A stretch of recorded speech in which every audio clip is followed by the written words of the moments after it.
welcome one and all in here, out there, all around the world to The Late Show. I am your host, Stephen Colbert. Now, as always, ladies and gentlemen, let's start with the big news from Iceland. After weeks of rumbling, yesterday a massive volcano erupted southwest of Reykjavik. Holy Mount Doom, Frodo!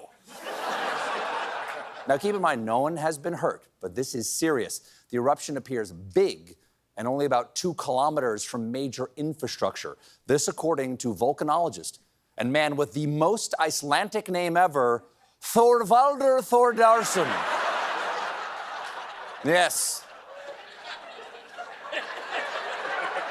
A man so nice they thored him twice. Again, so far, everyone's safe, and Icelandic law enforcement has once again turned their attention to solving the nation's greatest mystery. How'd the ponies get so cute? See, speaking of orange glowing disasters, Donald Trump, he has been using, out on the campaign trail, he's been out there on the campaign trail recently, he's been using some of Hitler's favorite phrases in the various speeches he's been giving. He's called his opponents, he's called them vermin. He said immigrants are poisoning the blood of the country, and of course, used Hitler's most popular catchphrase, "What you talking about, Goebbels?" Biden campaign has noticed Trump's fascist speeches, and they've continually linked Trump to Hitler. Now, that comparison is admittedly extreme. You see, there's something called Godwin's Law, which states that anytime people start fighting on the internet, someone will inevitably reach for the Hitler comparison. I see it all the time in my Facebook smoothie group. You put chia seeds in with pineapple? Why don't you annex Jamba Juice, you Vitamix Führer? So, because of this, some say comparing Trump to Hitler is just more internet hyperbole. You know who doesn't say that? The creator of Godwin's Law, Mike Godwin, who says the Hitler comparison is apt. Okay, that's scary. That's like the guy who invented the 5-second rule saying, "Do not eat that Cheeto off the floor." That's what Hitler would do. Of course, Joe Biden's got troubles of his own. According to a new report, President Biden's reluctance to acknowledge his physical limitations at age 81 is causing some tension on his team. Yes, his campaign staff is worried when he overextends himself by working long hours or riding a bike or nodding too hard. Excessive blinking.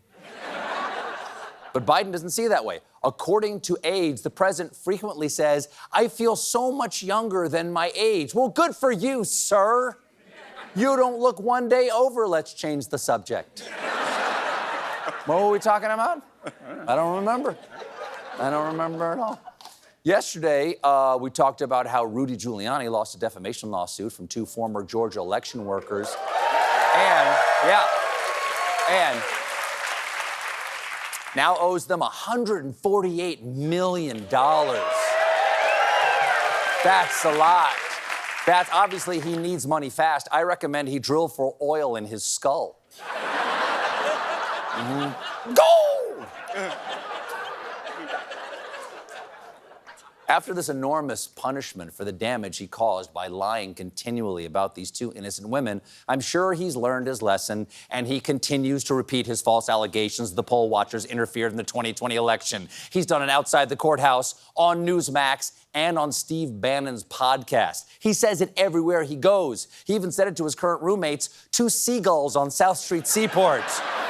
"You guys are my best friends. Unless there's a loose French fry, then I'll fight you to the death." Well, yesterday, this was just yesterday, the same Georgia election workers sued Rudy again to permanently stop him from lying about them. Wow. Now, normally I would say don't kick a man when he's down, but in Rudy's case, go for it. It's much easier when he's down there. He's closer to your feet. It's time saver. It's not just former New York mayors who have lost their minds. There's also current New York Mayor Eric Adams, seen here looking at his poll numbers. See, Adams has a big problem in the Big Apple. Earlier this month, his approval rating fell to an all-time low of 28%, which means he's currently just below guy on the Q train watching porn without headphones. Now, over the last year, New Yorkers have grown increasingly frustrated with the mayor because, among other things, his campaign is currently the subject of a federal corruption investigation, and he's slashed budgets for police, schools, and libraries, forcing public libraries to close on Sundays. So, if you want to go to the library on Sunday, nerd! This weekend, Adams was given a chance to reflect on his disastrous 2023 by a local news station, and here's what the mayor said. When you look at the totality of the year, if you had to describe it, and it's tough to do, in one word, what would that word be, and tell me why? New York. This is a place where every day you wake up, you could experience everything from a plane crashing into our trade center to a person who's celebrating a new business that's open. This is a very, very complicated city, and that's why it's the greatest city on the globe.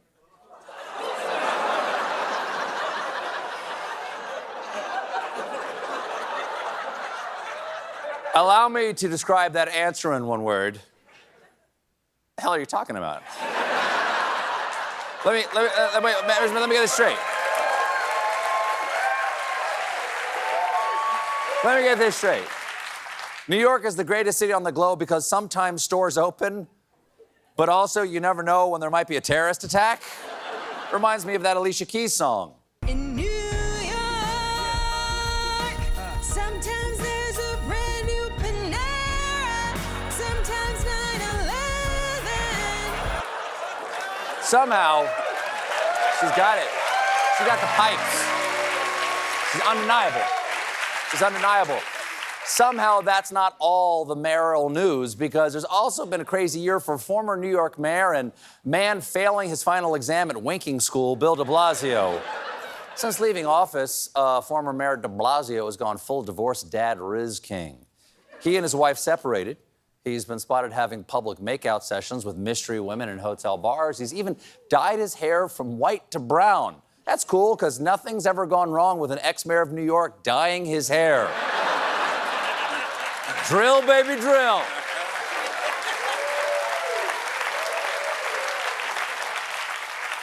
Recently, de Blasio was spotted out and about holding hands with his new lady friend.